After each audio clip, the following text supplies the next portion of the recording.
Salve, galera! Sejam bem-vindos ao Se Liga. Eu sou a professora Renata Esteves de Sociologia e com muita alegria vou falar nessa aula sobre um antropólogo brasileiro que é o Darcy Ribeiro. Digo com muita alegria porque ele é um grande antropólogo, mas sobretudo porque ele é brasileiro. E isso nos ajuda a pensar a nossa própria realidade. Ainda que seja um pensador do século passado, nós podemos operar ainda com alguns conceitos do Darcy para poder compreender o Brasil e a nossa realidade. Mas o pensamento do Darcy é bastante complexo, bastante sofisticado, então o que eu pretendo fazer aqui é um resumo. Assim, para tornar as coisas um pouco mais simples, eu vou dividir a aula em 5 partes. Então, na primeira parte da aula, nós iremos falar sobre a biografia do Darcy, ou seja, quem foi o Darcy? Porque ele não foi só um antropólogo, ele foi muito mais do que isso. Na segunda parte da obra, vou explicar brevemente o pensamento do Darcy Ribeiro de uma maneira geral. E aí, nas 3 últimas partes, eu selecionei algumas obras, ou melhor, alguns conceitos que fazem parte dessas obras. Então, as obras são as seguintes: Os Índios e a Civilização, O Processo Civilizatório e, para finalizar, O Povo Brasileiro. Espero que vocês gostem. Bora? Se liga! Vamos começar então com a biografia do Darcy Ribeiro. Ele nasceu em 1922 em Minas Gerais, lá em Montes Claros, e morreu em 1997 em Brasília. Ele cursou Ciências Sociais na Escola de Sociologia e Política de São Paulo. E os primeiros contatos, a primeira preocupação dele foi de antropólogo, sobretudo com os indígenas brasileiros. Assim, ele entrou em contato com várias etnias indígenas brasileiras, mais ou menos entre a década de 40 e 50, e junto com o Marechal Rondon, ele fazia parte da SPI, que é o Sistema de Proteção ao Índio. Além disso, ele também fundou o Museu do Índio e, além disso, também ele coordenou o projeto do Parque Indígena do Xingu. Então, como nós vimos, ele produziu várias obras etnográficas relatando as práticas e os hábitos indígenas e foi um grande militante pela causa indígena. Mas, como eu falei, há vários Darcys. Então, a gente tem o Darcy político, a gente tem o Darcy romancista e também o Darcy educador. Então, ele também produziu várias obras pela causa da educação. Então, começando que o Darcy foi uma figura central na criação da Universidade de Brasília em 1961, ao lado do seu grande amigo Anísio Teixeira. Em 1962, ele é convidado para ser ministro da Educação do governo Jango. E ali ele consegue implementar algumas das suas ideias, inclusive ele participa da LDB, que é a Lei de Diretrizes e Bases da Educação. Em 1963, ele passa a ser ministro-chefe do governo Jango e ele passa a pensar e tentar implementar várias reformas que estavam sendo criadas ali pelo seu partido. No entanto, quando chega em 64, a gente sabe que veio a ditadura militar e é claro que Darcy Ribeiro teve que se exilar em outro país. Ele foi então para o Uruguai, ali ele virou professor universitário e foi ali que ele se reconheceu como um latino-americano. Então a gente também consegue identificar no pensamento do Darcy várias problematizações a respeito da América Latina. Ele busca compreender o que é a América Latina, por que ela é subdesenvolvida, qual é a diferença dos países e etc. Claro que a preocupação básica dele é com o Brasil, mas ali também se torna importante pensar a América Latina de uma forma geral. Quando ele volta para o Brasil, ele se torna vice-governador do Brizola, e aí ele também faz alguns projetos interessantes para a educação ali no Rio de Janeiro, que são os CIEPs, que são os Centros Integrados de Educação Pública, que é um projeto de educação de período integral e que possibilita várias disciplinas além das comuns para os alunos da escola pública. Além disso, para finalizar, ele se torna senador em 1991 e continua assim até a sua morte em 1997. Começaremos então pela obra Os Índios e a Civilização, onde ele vai tentar compreender como que se deu a integração da população indígena no Brasil moderno.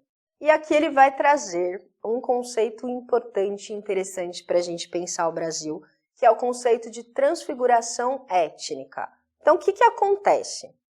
Como que normalmente os antropólogos explicam as interações entre indígenas e não indígenas, sejam europeus, sejam brasileiros não indígenas, enfim.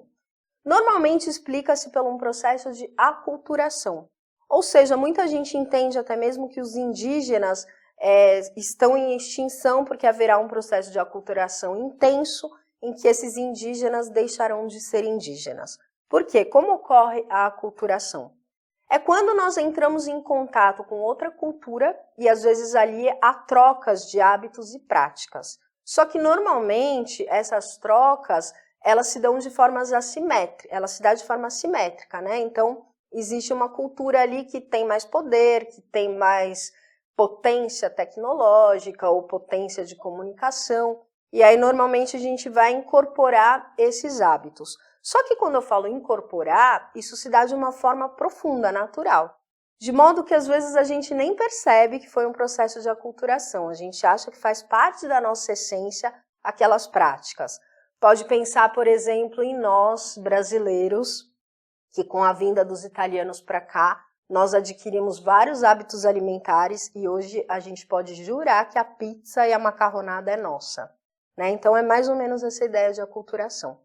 Assim explicava-se essas interações, né, dos indígenas com os não europeus por esse processo. Claro que se falava da dominação e tudo mais, mas o Darcy refuta essa ideia trazendo esse conceito de transfiguração étnica. Então ele diz, o que houve não foi um movimento de aculturação, mas sim um movimento de transfiguração. Eles se transfiguraram. O que isso quer dizer?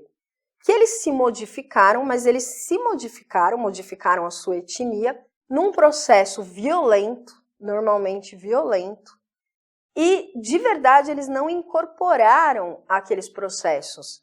Então, o que acontece? Normalmente essas interações são violentas, então vamos supor que a gente tem uma tribo que foi completamente devastada, que ela teve que morar em outro lugar, que existiram conflitos, enfim. Então a gente tem a perda de alguns integrantes, essa tribo vai morar em um lugar que ela desconhece, então ela é obrigada a adotar alguns novos hábitos. Por exemplo, de repente ela precisa incorporar o trabalho assalariado, só que os indígenas não sabem como funciona. Então eles não fazem isso de forma natural, não há uma incorporação, existe algo forçado. Isso faz com que eles mantenham a sua essência de indígena, mas que eles sejam obrigados a se adaptar para sobreviver. Então a transfiguração está relacionada à sobrevivência. Essa transfiguração, ela explica como que se dá a transformação das culturas. E o Darcy traz aqui para a gente dois principais elementos. A gente tem uma transformação que ele chama de biótica, que está relacionada à biologia. Então, quando existe o contato dos indígenas com os brancos, por exemplo, eles vão trazer doenças que os indígenas não estavam acostumados. E isso vai mudar a configuração étnica, né? Porque alguns integrantes vão morrer, outros vão adquirir anticorpos, vão sobreviver, enfim, você tem uma transformação biológica. Também haverá um relacionamento entre indígenas e brancos, e daí deriva-se pessoas com outras características genéticas. Então a gente tem uma transformação biológica dessa etnia.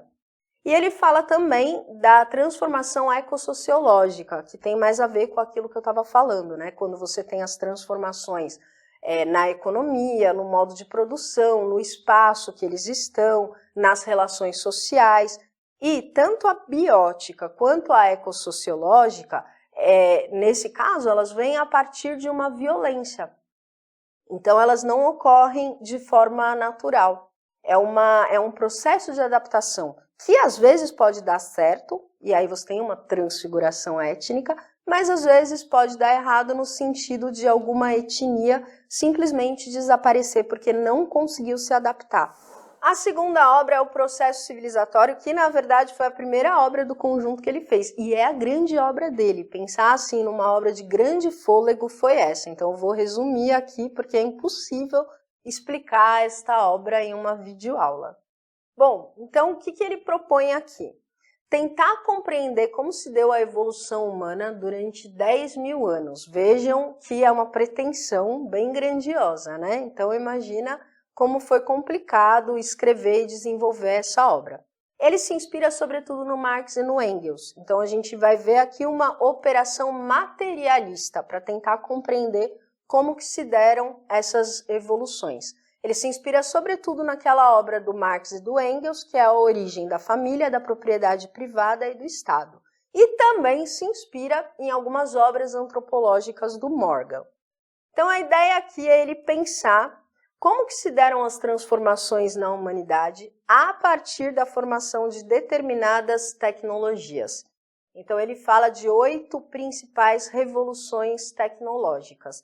Vejam que, nesse sentido, a gente pode considerar ele materialista. Mas o que ele quer compreender é como que se deu a interação entre os povos, sobretudo nas Américas, para conseguir questionar esse processo de dominação que o americano sofreu, esse processo de hierarquização racial. Então, ele vai nos explicar, além dessas 8 revoluções tecnológicas, ele vai explicar também os processos socioculturais, que são as interações entre esses povos, e também os processos civilizatórios. Então, são vários processos civilizatórios. Lembrando que isso é uma teoria da civilização que faz parte daquele conjunto de obras que eu falei no início da aula.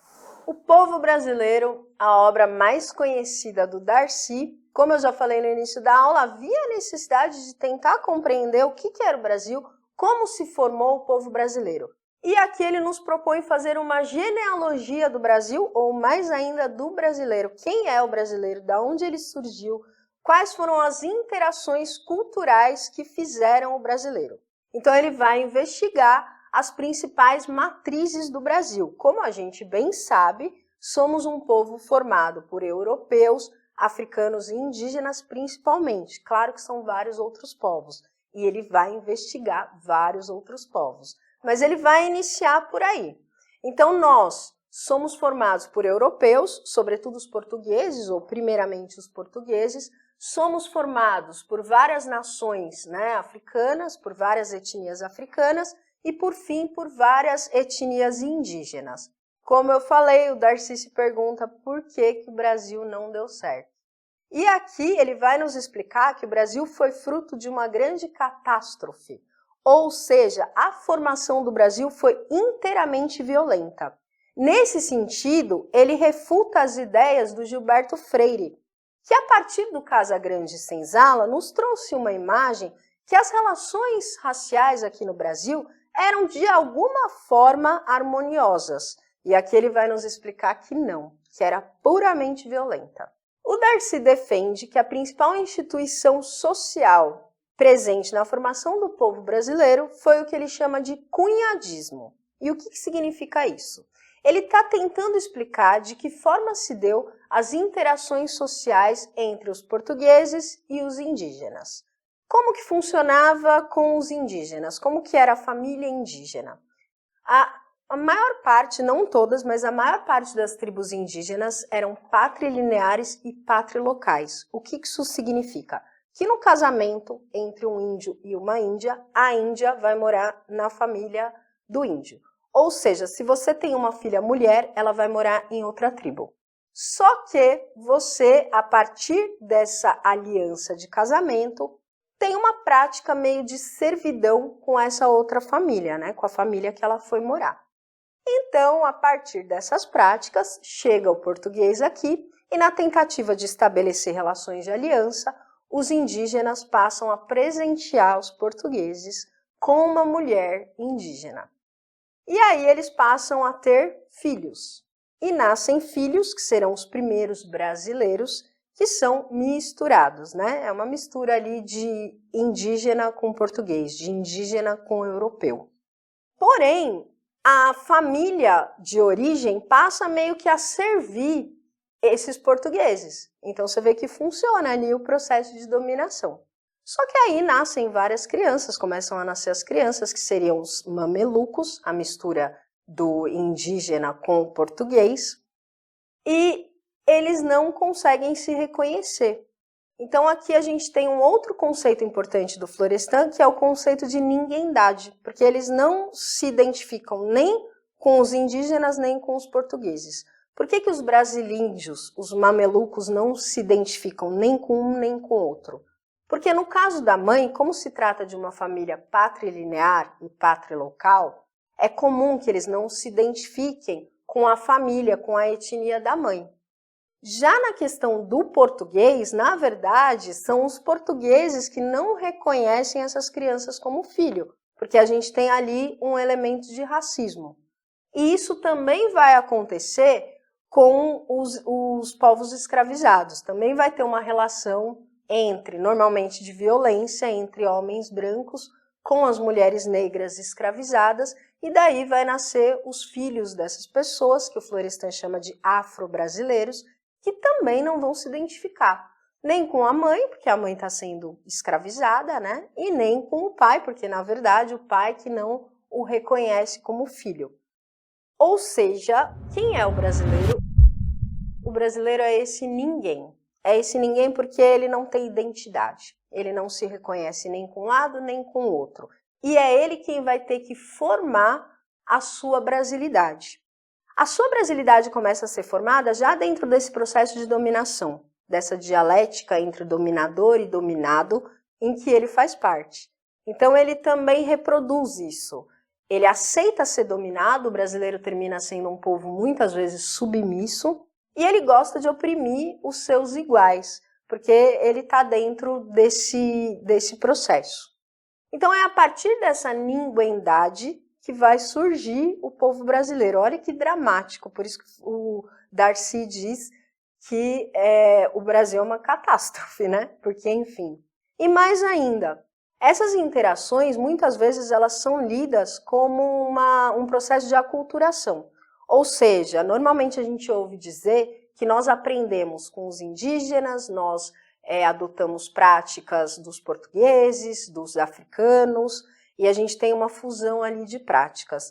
E o Darcy vai deixar claro que não é bem assim que acontece, né? É mais uma desculturação do que uma aculturação. Ou seja, é um projeto bem violento, em que todas as culturas são meio que dizimadas. Então a gente não vai ter no Brasil essas culturas fortalecidas, mas sim essas culturas enfraquecidas, até mesmo a cultura portuguesa. Então, por exemplo, as religiões de matriz indígena ou de matriz africana serão fortemente censuradas. Eles vão ser obrigados a seguir outra religião, a acreditar em outra coisa. Então, nós somos frutos não de uma aculturação, como contam pra gente, né? Uma história bonitinha de que cada um colaborou com uma parte. Claro que teve esse processo também, mas houve, sobretudo, um processo de desculturação, em que se derrubou todas as culturas, se esvaziou todas as culturas. E isso também faz parte desse projeto de ninguém-dade. Contrapondo-se ao Gilberto Freire, então, como a gente já falou, o Darcy vai identificar a miscigenação como um processo de violência. Por quê? Como que o Gilberto Freire entendia? Dizia ele que a miscigenação era a prova de que a gente teve uma relação racial aqui harmoniosa, e por isso a gente tem povos miscigenados, porque a gente não liga e se relaciona com qualquer pessoa, porque a gente não é tão preconceituoso assim. E o Darcy diz que não, muito pelo contrário. Nós somos miscigenados justamente pelo processo de violência. A miscigenação se deu em grande parte devido ao estupro que homens brancos cometiam contra mulheres indígenas e mulheres negras escravizadas. É daí que surge a miscigenação. E aí um outro ponto importante para a gente finalizar o povo brasileiro é que o Darcy percebe que o racismo aqui no Brasil, justamente por conta disso, ele é diverso do racismo de outros países, devido à miscigenação. Por quê? Nos outros países, a miscigenação sempre é identificada como um grande problema. Então, o que se considera inferior nos outros países, nas teorias racistas né, que outros países desenvolveram, é justamente a miscigenação. Então não é um grande problema se você é asiático ou africano, mas sim se você é miscigenado. A degeneração da espécie humana ocorreria justamente pela miscigenação. Já no caso do Brasil, a miscigenação foi uma ferramenta racista de suposta melhoria e progresso para o Brasil. Então a gente teve a política de branqueamento, a política de imigração, na tentativa de branquear o país, entendendo que a culpa do atraso brasileiro se devia aos indígenas e aos negros. Então a gente teve essa narrativa racista ao longo do tempo. E daí criou-se essa ideia de miscigenação. Portanto, a gente reconhece que a miscigenação é boa, ou seja, o Brasil é o único lugar do mundo que trata a miscigenação como um louvor. Assim, o nosso preconceito vai ser diferente, porque vai ser um preconceito de cor. Então, quanto mais clara for a pessoa, é como se ela tivesse sido purificada, sabe? Dentro das teorias, se a gente for analisar profundamente de onde surgiu o racismo brasileiro, a gente não tem tanto preconceito contra as pessoas mais claras, contra os morenos claros, e sim contra os negros, mais ainda contra os negros retintos. Então aqui vai fazer muita diferença, diferente de outros países, a cor da pele. Quanto mais escuro a pessoa for, mais preconceito ela vai sofrer. Diferente de outros países que estaria relacionado muito mais com a condição de miscigenação. Finalizamos então o nosso breve resumo sobre esse grande pensador, grande antropólogo brasileiro que foi o Darcy Ribeiro. Espero que vocês tenham compreendido um pouquinho mais. Coloca aí o que vocês acharam no comentário. Beijos e até a próxima aula.